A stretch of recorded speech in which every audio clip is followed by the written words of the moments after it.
राजनीतिक रणनीतिकार प्रशांत किशोर ने अपने बयान से सियासी गलियों में तहलका मचा दिया है।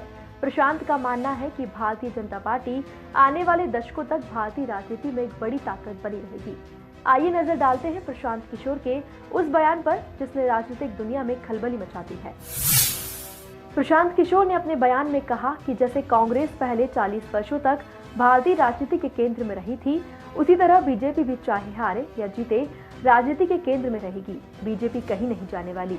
एक बार जब आप राष्ट्रीय स्तर पर 30% वोट हासिल कर लेते हैं तो इतनी जल्दी राजनीतिक तस्वीर से नहीं हटते। साथ ही कहा कि इस जाल में कभी मत पड़ना कि लोग नाराज हो रहे हैं और वे मोदी को बाहर कर देंगे। शायद वे मोदी को बाहर कर देंगे, लेकिन बीजेपी कहीं नहीं जाने वाली है। प्रशांत किशोर ने कांग्रेस नेता राहुल गांधी को लेकर कहा कि वह शायद इस भ्रम में है कि मोदी के सत्ता में रहने तक ही बीजेपी मजबूत है। किशोर ने कहा, यही समस्या राहुल गांधी के साथ है। शायद उन्हें लगता है कि यह बस समय की बात है जब लोग उन्हें यानी नरेंद्र मोदी को सत्ता से बाहर कर देंगे। जब तक आप उनकी ताकत को नहीं समझेंगे, आप उन्हें हरा नहीं पाएंगे। मैं जो समस्या देखता हूं वह यह है कि ज्यादातर लोग उनकी ताकत को समझने के लिए अपना समय स्पेंड नहीं कर रहे हैं।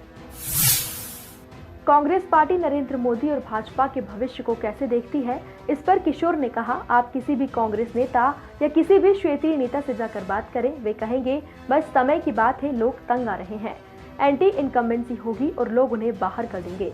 मुझे नहीं लगता कि ऐसा होने वाला है। प्रशांत किशोर ने देश में बटे हुए वोटर बेस की ओर इशारा करते हुए कहा, अगर आप वोटर बेस को देखें तो यह 1/3 और 2/3 के बीच की लड़ाई है।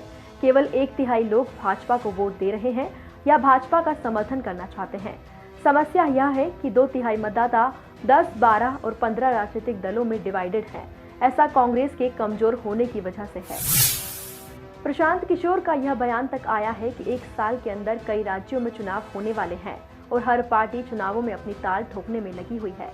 अब देखना है कि भारतीय राजनीति के अखाड़े में किसका जोर और किसका दम देखने को मिलता है। नमस्कार, मैं हूं नेहल। खबरों के लिए बने रहिए मृदुभाषी के साथ।